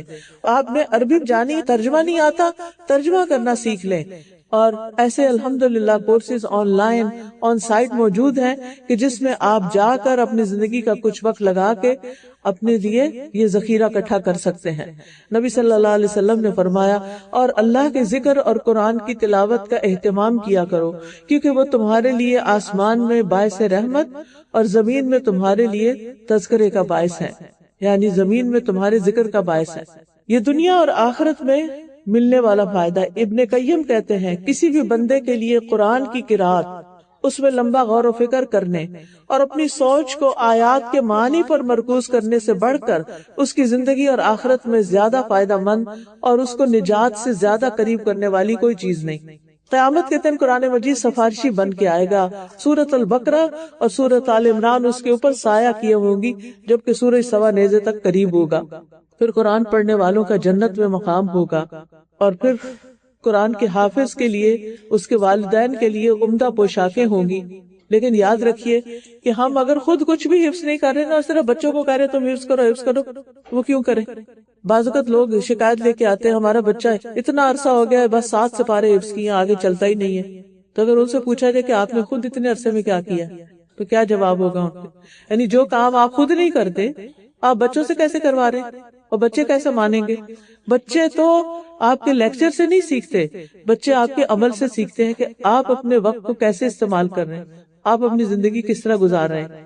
تو انسان کو کسی نہ کسی طرح نفع مند علم سے تعلق قائم رکھنا چاہیے. اس کے لیے میں سجیسٹ کروں گی کہ اچھی کتابیں پڑھیں، گھر میں پڑھیں اور گھر سے باہر پڑھیں. مثال کے طور پر یہ ایک کتاب جس کی ہر خاتون کو ضرورت ہے اور وہ ہے زبان کی حفاظت. کیونکہ جتنے مسائل ہیں، جتنے فساد ہیں، جتنی لڑائی جھگڑے ہیں، جتنی بدمزگیاں ہیں، ریلیشن شپ کی خرابیاں ہیں، وہ کہاں سے شروع ہوتی ہیں؟ زبان سے شروع ہوتی. جتنی طلاقیں ہیں کہاں سے شروع ہوتی ہیں؟ زبان سے شروع ہوتی. اس علم کو فریضہ سمجھے اپنے لیے. اس کی ساری حدیثیں خود بھی پڑھیں اور اپنے بچوں کے ساتھ بھی شیئر کریں. روزانہ کی اگر 2 حدیثیں بھی پڑھ لیں گے نا تو آپ کی کچھ دنوں بعد کتاب پوری ہو جائے گی اور پھر آپ بھول جائیں گے پڑھ کے، پھر دوبارہ شروع کر دیں. اپنی کسی نماز کے ساتھ باندھ لیں، اپنے سونے والی ٹیبل پہ رکھ لیں، لیکن کتاب گھر میں ہوگی تو تبھی فائدہ ہوگا. پھر اسی طرح یہ قال رسول اللہ صلی اللہ علیہ وسلم، اس میں عربی میں حدیثیں ہیں، اردو میں ہیں، انگلش میں ہیں. آپ عربی میں پڑھیں، آپ اردو میں پڑھیں، آپ بچوں سے انگلش میں پڑھوائیں، اور ہر روز صرف ایک حدیث بھی پڑھ لیں تو کچھ عرصے میں بچوں کو بے شمار معلومات ہو جائے گی۔ اسی طرح یہ ایک کتاب ہے 100 احادیث، صحیح بخاری سے انتخاب ہے، اوتھینٹک احادیث ہے، ان کو پڑھیں بھی، لکھ کے اپنے کمروں میں اسٹیکر وغیرہ بنا کے لگا لیں تاکہ آپ کو یاد دہانی رہے۔ دیکھیے یہ پڑھیں گے تو پتا چلے گا نا کہ زندگی کو کیسے استعمال کرنا ہے۔ یہ نبی صلی اللہ علیہ وسلم کی سچی باتیں ہیں جن سے ہمیں پتا چلتا ہے کہ ہماری زندگی میں کس چیز کی کمی ہے، ابھی ہمیں اور کیا کرنا ہے۔ آپ دیکھیں کہ کبھی یہ تو نہیں ہوا نا کہ ایک دفعہ آپ نے کھانا کھا کے کہا میں باقی کی زندگی کے لیے ساری کے لیے کافی ہے، ایسے ہی ہوتا؟ ایک دفعہ کھانا کھا کے آپ باقی دنوں کے لیے فارغ ہو جاتے؟ نہیں، آپ کو صبح بھی کھانا پڑتا ہے، آپ کو شام کو بھی کھانا پڑتا ہے۔ امام ابن قیم کہتے ہیں کہ علم کی ضرورت کھانے پینے سے بھی بڑھ کے ہے۔ کھانا پینا نہ ہو تو جسم مر جاتا ہے، علم نہ ہو تو روح فنا ہو جاتی، روح مر جاتی، انسان کا دل ختم ہو جاتا ہے۔ علم دلوں کی زندگی ہے، اور خوش قسمت ہے وہ لوگ جو زندگی کے آخری حصے میں بھی علم حاصل کرتے رہتے ہیں، کیونکہ وہ نبی صلی اللہ علیہ وسلم کے اس فرمان پہ عمل کر رہے ہیں کہ اطلب العلم من المہد الی اللحد، کہ اپنے پنگوڑے سے لے کے قبر تک علم حاصل کرتے رہو۔ اس لیے کوئی نہ کوئی کلاس ڈھونڈے، کیونکہ اکیلا انسان پھر چھوٹ جاتا ہے اس سے۔ اگر کہیں نہیں کچھ ملتا، آن لائن نہیں ملتا، آن سائٹ نہیں ملتا، تو آپ اپنے گھر میں کلاس بنا لیں، اپنے بچوں کو بٹھا لیں، گھر میں جتنے لوگ رہتے ہیں وہ اکٹھے بیٹھ جائیں، اپنے نیبرہڈ میں سے جو مسلمان ہیں ان کو اکٹھا کر لیں، باری باری مختلف خواتین کے گھر میں آپ حلقہ کر سکتے ہیں۔ اگر آپ کے پاس کوئی ٹیچر نہیں ہے تو آپ آڈیو سنوا سکتے ہیں۔ اگر آپ کے پاس پڑھنے اور سمجھانے کی قوت ہے تو یہ 100 احادیث ہیں، اس میں سے آپ اکٹھے پڑھ کے حدیثیں یاد کر سکتے ہیں۔ پھر اسی طرح آپ دیکھیے کہ استغفار کی بہت سی برکتیں ہیں۔ سورۃ نوح میں بھی آتا ہے کہ انہوں نے اپنے لوگوں سے کہا کہ استغفار کرو، اللہ تمہیں بخش دے گا، تمہیں مال اور بیٹوں سے نوازے گا، تمہارے لیے نہریں جاری کر دے گا، آسمان سے خوب بارشیں تم پر برسیں گی۔ تو انسان کو اپنی زندگی میں انہی چیزوں کی تو ضرورت ہوتی ہے، ہریالی چاہیے، کھانے پینے کو وافر چاہیے، بچے چاہیے، مال چاہیے، گھر چاہیے۔ تو ایسے میں انسان کوشش کے ساتھ ساتھ استغفار کی کثرت کرے۔ پھر اسی طرح اگر بیمار ہو جائے تو آیات شفا پڑھیں، اور اسی طرح یہ حفاظت کی دعائیں آپ کے بیگز میں ہونی چاہیے تاکہ آپ زیادہ سے زیادہ ان سے فائدہ اٹھا سکیں۔ اسی طرح یہ تسبیحات کا کارڈ ہے، صبح شام کے اذکار کا کارڈ ہے، قرآنی اور مسنون دعائیں ہیں۔ اتنی دعائیں ہمیں زبانی یاد نہیں ہوتی، اپنی جان نماز کے پاس کسی باسکٹ میں ڈال کے رکھ لیں، نماز پڑھنے کے بعد آپ کچھ نہ کچھ دعائیں، ایک صفحہ، مثلا ایک صفحے پہ 5 دعائیں ہیں، 7 دعائیں، 10 دعائیں، وہ اتنی دعائیں اور ان کا ترجمہ پڑھ کے اللہ تعالیٰ سے مانگیں، کیونکہ دعا تو تقدیر بھی بدل دیتی ہے۔ اسی طرح اپنے دوستوں اور عزیزوں کو تحفے دینے کے لیے کتابیں ضرور دیا کریں، اور چیزیں بھی دیں، آپ سوٹ دیں، آپ کھانے پینے کی کوئی چیز دیں، لیکن ساتھ آپ ان کو کوئی کارڈ، کوئی کتاب ضرور دیں۔ الحمدللہ آج آپ کے پیچھے سٹال لگایا گیا ہے تاکہ آپ کو آ کے خریدنے کی بھی زحمت نہ ہو، یہیں پر آپ کے خدمت میں حاضر کیا جائے تاکہ آپ کے گھروں میں علم کی روشنی ہو۔ آپ دیکھیے کہ علم کی ایک بھوک ہوتی ہے، ہر انسان کے اندر ایک خلا ہوتا ہے، وہ کہتا ہے کہ میرے پاس سب کچھ ہے، پتہ نہیں کیا نہیں ہے، ہر وقت دل کے اندر کچھ ہوتا رہتا ہے۔ وہ دراصل ہماری روح کی پیاس ہوتی ہے، ہمیں علم کی ضرورت ہوتی ہے۔ تو کتاب، استاد، مجلس، ماحول، یہ سب چیزیں آپ کو فائدہ دیتی ہیں۔ شیخ عبد الرحمن السعدی کہتے ہیں، لوگو اللہ تم پہ رحم کرے، تم علم سکھانے والے بن جاؤ۔ اگر یہ نہیں کر سکتے تو علم کی مجلسوں میں حاضری دو اور وہاں تان لگا کے سنو، فائدہ حاصل کرو، اور اہل علم سے بھلائی طلب کرتے ہوئے، بصیرت حاصل کرتے ہوئے سوال بھی کرو، یعنی پوچھو بھی ان سے، علم حاصل کرو پوچھ کے بھی۔ اگر تم نے ایسا نہ کیا اور تم نے کلی طور پر بالکل ہی علم سے روگردانی کر لی تو تم تباہ ہو جاؤ گے اور خسارہ پانے والوں میں سے ہوگے۔ کیا تمہیں یہ نہیں معلوم کہ علم میں مشغول ہونا عظیم عبادات، افضل اطاعت اور اللہ کا قرب حاصل کرنے والے اعمال میں سے ہے؟ یعنی جو علم حاصل کرتا ہے، فرشتے اس کے لیے پر بچھاتے ہیں، اللہ کی رضا اس شخص کو حاصل ہوتی ہے، اللہ کا قرب نصیب ہوتا ہے۔ علم کی وہ مجلس جس میں تم بیٹھتے ہو تمہارے لیے دنیا اور جو کچھ دنیا میں سب سے زیادہ قیمتی ہے۔ جیسے اس وقت آپ علم کی مجلس میں ہیں تو کچھ چھوڑ کر آئے ہوں گے، وہ اس سے زیادہ قیمتی ہے جو چھوڑ کے آپ اس وقت یہاں بیٹھے سیکھ رہے ہیں۔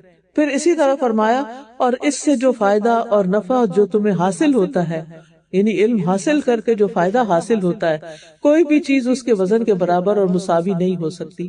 بعض سلف اپنا سارا دن علم کی مجلس سے پر کر لیتے تھے. ایک مجلس ختم ہوتی تو دوسری کی طرف جاتے, دوسری سے تیسری کی طرف, یہاں تک کہ بعض اوقات کھانا پکانے کا ٹائم نہیں ہوتا تو کچا ہی کھا لیتے تھے کہ پیٹ تو بھرنا ہے کسی چیز سے, کچھ نہیں تو کچا کا کوئی سبزی کھا لو, کوئی فروٹ کھا لو, کوئی ایسی چیز کھا لو جو کچی کھا سکتے ہیں کہ پکانے کا ٹائم نہیں ہے. امام نووی جو ہے جن کی کتاب ہے 40 نووی 40 حدیث, شاید آپ نے نام سنا ہو, وہ روزانہ 12 درسوں میں حاضر ہوتے تھے. کتنے؟ 12. ایک دن میں 12 درس اٹینڈ کرتے تھے. آپ کتنے کرتے ہیں؟ ایک بھی دن کا نہیں ہوتا. اور اگر کوئی ہر روز کا ایک درس اٹینڈ کرے یا پڑھائے تو کہتے 7 days a week, too much. Al-Huda میں جو انسٹیٹیوٹ ہے وہاں پر جو کلاسز ہوتی ہیں, آپ کسی دن بھی آنا چاہیں واک ان, جسٹ اندر آئے, کوئی آپ سے پیسے نہیں مانگے گا, کوئی ڈونیشن نہیں مانگی جائے گی. آپ پڑھنے والے بنے, آپ علم حاصل کرنے والے بنے. جب آپ کو علم حاصل ہو گیا تو آپ کو پتا چل جائے گا کہ زندگی میں فائدہ مند چیز کیا ہے اور کیا کیا انسان کو کرنا چاہیے. ڈپلوما کورس ہوتا ہے, پورے قرآن کا ترجمہ یاد کروایا جاتا ہے, تفسیر بتائی جاتی ہے. اسی طرح اردو میں قرآن مجید کا ترجمے اور تفسیر کی کلاسز ہو رہی ہیں. آپ میں سے جو چاہے اس میں آئیں اور آپ کو ہر روز نئی نئی عمل کی باتیں پتہ چلیں گی. زندگی خوبصورت ہو جائے گی, پریشانیاں ختم ہوں گی, اور آپ کو دنیا کی زندگی بھی بہتر طریقے سے گزارنے کا طریقہ آئے گا, اور انشاءاللہ اس کے بدلے آخرت بھی اللہ تعالیٰ سنوار دے گا. پھر اسی طرح آپ دیکھیے کہ وقت کو مفید کاموں میں گزاریں. قرآن بھی پڑھ لیا آپ نے, ذکر اذکار بھی کر لیے, نمازیں بھی کر لی, علم بھی حاصل کر لیا. اب عمل کا وقت ہے, اب لوگوں کی خدمت کریں. فرصت کے اوقات میں فالتو وقت نہ گزاریں کہ صرف سکرولنگ کرتے رہیں اپنے سیل کے اوپر اور مختلف سائٹس پہ جاتے رہیں, مختلف ٹک ٹاک دیکھتے رہیں اور دن ٹائم پاس کر دیں. ایسا نہ ہو, کوئی نہ کوئی فائدہ مند کام ضرور کرے. نبی صلی اللہ علیہ وسلم نے فرمایا, کیا تم میں سے کوئی صبح مسجد نہیں جاتا کہ وہ اللہ کی کتاب کی 2 آیتیں خود سیکھے یا سکھائے؟ یہ اس کے لیے 2 اونٹنیوں سے بہتر ہے, اور 3 سے بہتر ہے, اور 4 سے بہتر ہے. اس طرح آیتوں کی تعداد اونٹنیوں کی تعداد سے بہتر ہے.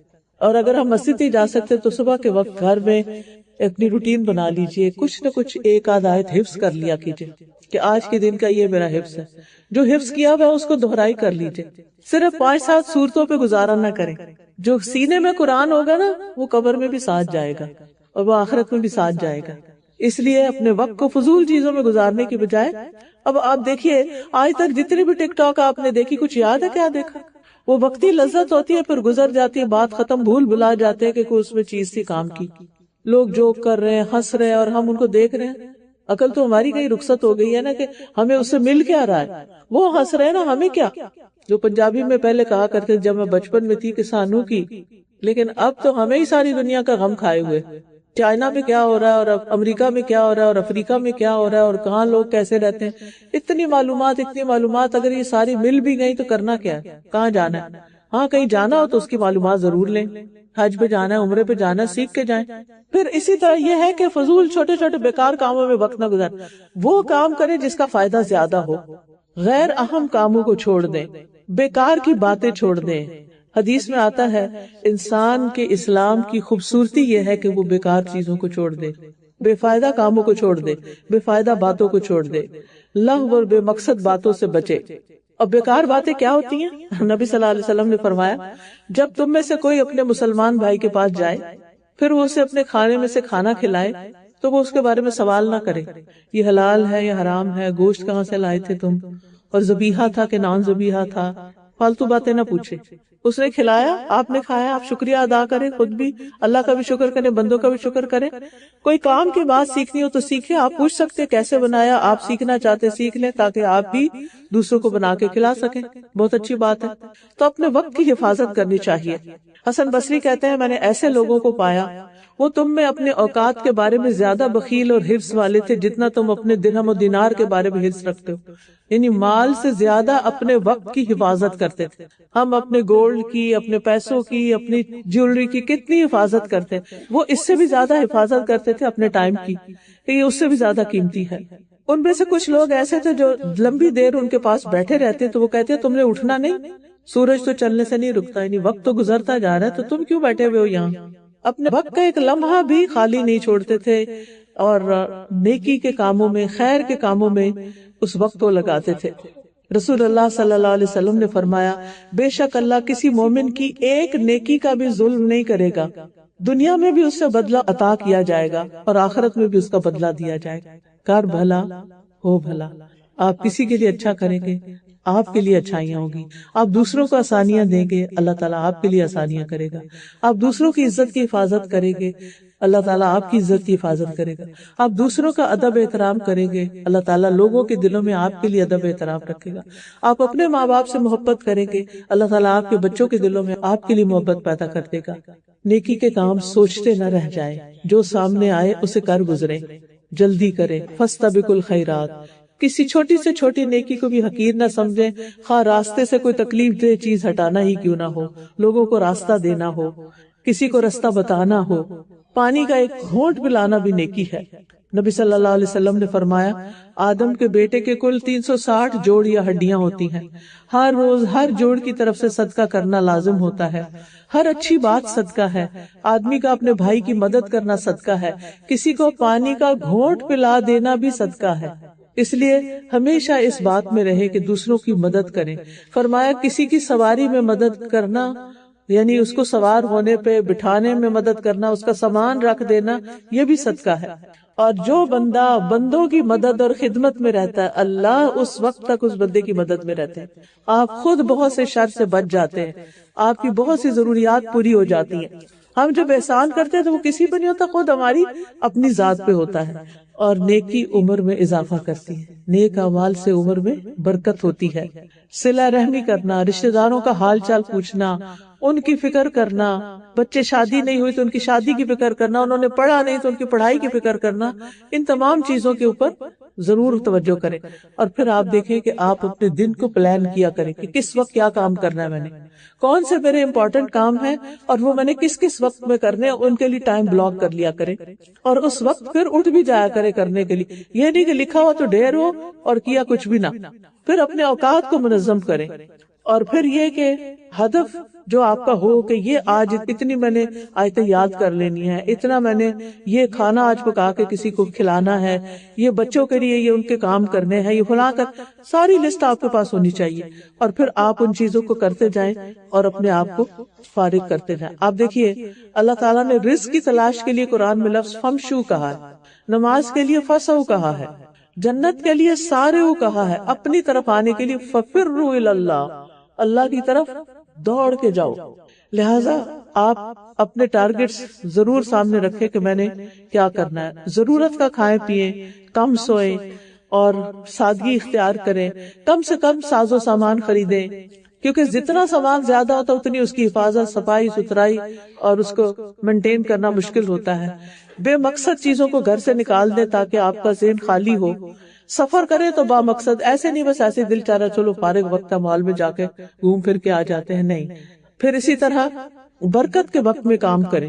نبی صلی اللہ علیہ وسلم نے فرمایا اے اللہ میری امت کے لیے ان کی صبح میں برکت ڈال دے۔ چنانچہ آپ کوئی مہم روانہ کرتے یا لشکر تو انہیں دن کے پہلے حصے میں روانہ کرتے تھے۔ اور سخر رضی اللہ عنہ ایک تاجر صحابی تھے، وہ اپنے کارندوں کو دن کے پہلے پہر روانہ کرتے، لہٰذا وہ مالدار ہو گئے اور ان کا مال بھی خوب بڑھ گیا۔ یعنی کاروبار میں، بزنس میں جو برکت ہوتی ہے وہ صبح سویرے کام کرنے سے ہوتی ہے۔ پھر یہ کہ مستقل مزاجی سے کام کریں، یہ نہیں 4 دن کام کیا پھر بھول گئے، جو کام شروع کیا اس کو مکمل کرنا، کیونکہ اللہ تعالیٰ کے نزدیک وہ عمل زیادہ پسندیدہ ہے جسے پابندی سے ہمیشہ کیا جائے، خواہ تھوڑا ہی کیوں نہ ہو۔ پھر کاموں میں توازن رکھنا، ہر ایک کو اس کا حق دینا، اپنے کام سے توجہ نہ ہٹانا، اور ان چیزوں کو آئیڈینٹیفائی کرنا جو آپ کا وقت ضائع کرتی ہیں، ان کو اپنی زندگی سے باہر نکالنا۔ ابن قیم کہتے ہیں وقت ضائع کرنا موت سے زیادہ سنگین ہے، کیونکہ وقت کو ضائع کرنا تمہیں اللہ اور آخرت کے گھر سے کاٹ دے گا، اور موت تمہیں دنیا اور اس کے رہنے والوں سے کاٹ دے گی، پھر دنیا میں نہیں تم رہ سکتے۔ لہٰذا غفلت کی زندگی نہیں گزارنی، سستی اور کاہلی چھوڑ دینی ہے، سستی نہیں کرنی، کیونکہ محرومی کے اسباب میں سے ایک بڑا سبب انسان کی سستی اور کمزوری ہے۔ جب انسان کے جو کرنے والا کام ہوتا ہے اس کو ڈیلے کرتا رہتا ہے کہ کل کروں گا، پھر کر لوں گا، ٹھہر کے کر لوں گا۔ اسی طرح زیادہ سونا دل کو مردہ کر دیتا ہے، وقت کو ضائع کر دیتا ہے اور بہت غفلت اور سستی پیدا کرتا ہے۔ اسی طرح کھانا پینا بس زندگی کا مقصد بنا لینا، یہ بھی زندگی کو ضائع کرتا ہے۔ بیکار باتوں اور بیکار کاموں میں وقت نہیں ضائع کرنا چاہیے، کیل و کال، اس نے کہا، اس نے کہا، فلاں کہہ رہا تھا، اور لمبی امیدیں رکھنا اور سست لوگوں کی مجلس اختیار کرنا، یہ چیزیں وقت ضائع کرتی ہیں۔ تو اللہ تعالیٰ سے ہماری دعا ہے کہ اللہ تعالیٰ ہمارے وقت میں برکت ڈالے۔ سبحان اللہ والحمد للہ ولا الہ الا اللہ واللہ اکبر ولا حول ولا قوة الا باللہ العلی العظیم۔ اللہم صلی علی محمد وعلی آل محمد کما صلیت علی ابراہیم وعلی آل ابراہیم انک حمید مجید۔ اللہم بارک علی محمد وعلی آل محمد کما بارکت علی ابراہیم وعلی آل ابراہیم انک حمید مجید۔ ربنا آتنا فی الدنیا حسنۃ وفی الآخرۃ حسنۃ وقنا عذاب النار۔ ربنا لا تزغ قلوبنا بعد إذ هديتنا وهب لنا من لدنك رحمة إنك أنت الوهاب۔ یا رب العالمین، تو ہمیں نیکی کے کاموں کی توفیق عطا فرما۔ اللہ ہمیں ایسے کاموں کی توفیق دے جس سے ہمیں تیری محبت حاصل ہو، تیری رضا حاصل ہو، تو ہم سے راضی اور خوش ہو جائے۔ اللہ ہمارا انجام اچھا کرنا، ہماری آخری عمر کو بہترین عمر بنا دینا، ہمیں مرنے سے پہلے توبہ کی توفیق عطا فرما دینا۔ یا اللہ ہمارے نفس کا تزکیہ فرما دینا۔ یا اللہ ہمیں ایسا دل دے کہ جو تجھ سے ڈرنے والا ہو، ایسا علم دے جو ہمیں فائدہ دینے والا ہو، ایسی دعاؤں کی توفیق دے جو قبول ہونے والی ہو۔ اللہ ہمیں سستی اور غفلت سے بچا لے۔ یا اللہ ہمیں انتہائی بڑھاپے اور دل کی سختی سے بچا لے۔ یا اللہ ہمیں ذلت اور ناداری سے بچا لے، محتاجی اور کفر سے بچا لے، بری بیماریوں سے بچا دے، نافرمانی اور نفاق سے بچا دے، بری شہرت اور دکھاوے سے بچا دے، برے دن رات اور بری گھڑی سے پناہ دے۔ اللہ ہم تجھ سے ہر طرح کی خیر کا سوال کرتے ہیں۔ اللہ ہم تجھ سے دین پر ثابت قدمی اور ہدایت پر پختگی کا سوال کرتے ہیں۔ اللہ ہم تجھ سے ان کاموں کا سوال کرتے ہیں جو تیری رحمت کو واجب کر دیں، تیری مغفرت کو لازم کر دیں۔ یا اللہ ہمیں اپنی نعمتوں کا شکر ادا کرنے والا بنا، بہترین عبادت کرنے والا بنا، ہمیں قلب سلیم عطا فرما، سچی زبان عطا فرما، ہر اس بھلائی کو عطا کر دے جسے تو جانتا ہے، ہمیں ہر نیکی کرنے کی توفیق عطا فرما اور ہمارے سارے گناہوں کو بخش دے۔ یا اللہ تو ہمیں ہر طرح کے عیبوں سے بچا کے رکھ۔ یا اللہ ہمارے دلوں کا غم، دکھ اور پریشانی دور کر دے، ہمارے بچوں کو ہدایت دے دے، ہمارے بچوں، ہماری نسلوں کے ایمان کی حفاظت فرما۔ یا اللہ انہیں نیک مسلمان بنانا، انہیں دوسروں کے کام آنے والا بنانا، انہیں دوسروں کو دعویٰ دینے والا بنانا۔ یا رب العالمین جو بے اولاد ہیں انہیں اولاد عطا فرما۔ یا اللہ جن کی شادی نہیں ہوئی ان کی شادی ہو جائے۔ یا رب العالمین جتنی بہنیں یہاں اس مجلس میں آئی ہیں سب کا آنا قبول فرما۔ جنہوں نے اس مجلس کا انتظام کیا یا اللہ ان کی محنت، ان کا مال اور جان اور وقت لگانا قبول فرما۔ یا رب العالمین تو ہمیں نیکی اور خیر کے کاموں سے جڑ کے رہنے کی توفیق عطا فرما۔ ربنا تقبل منا، ربنا تقبل منا انك انت السميع العليم وتب علينا انك انت التواب الرحيم وصلى الله تعالى على خير خلقه محمد وعلى آله واصحابه واهل بيته اجمعين برحمتك يا ارحم الراحمين الہی آمین۔